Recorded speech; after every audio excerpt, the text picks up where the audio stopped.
Hey, footy fans, welcome back to Footy Fin for some more footy fun. Now, in the NRL, after 10 rounds now, there's a couple of trends emerging. One or two things I'd like to reflect upon. Firstly, the Bulldogs are serious premiership contenders at this stage, and barring any major injuries to key players. But really, what I want to focus on here is there is a team, a club, that have now earned the title of chokers.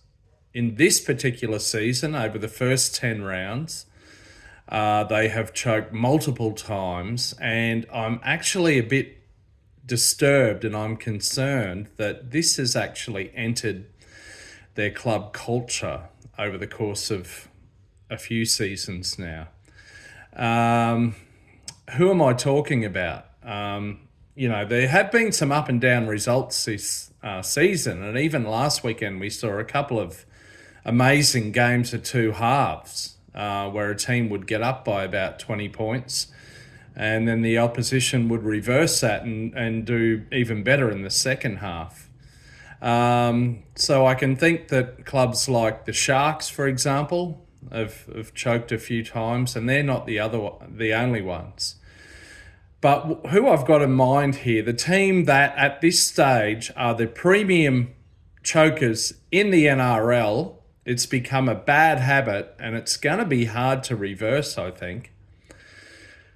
In recent rounds, this team went from putting 30-odd points on to nil on premiership contenders Bulldogs in the first half, to, after a 9-day layoff at the same venue in Magic Round, losing badly to the bottom of the table Penrith Panthers by about 32-8, and then getting up at half-time over the quite lowly ranked South Sydney Rabbitohs, who were injury depleted and have been pretty ordinary this year, let's face it. And then score no points in the second half and get outdone and lose the game.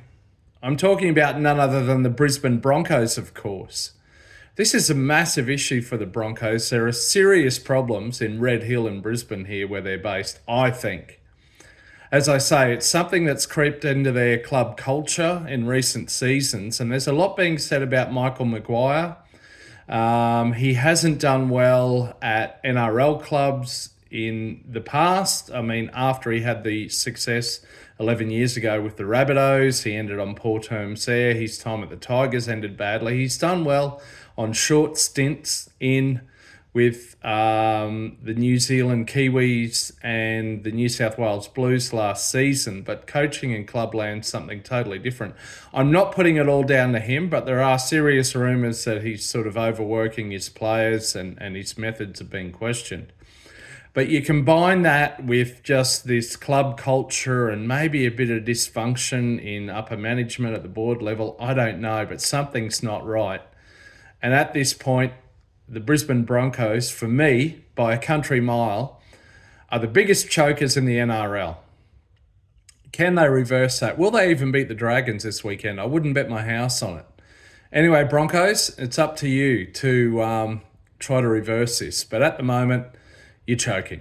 Okay, till next time, you might catch me out around the left edge. See ya.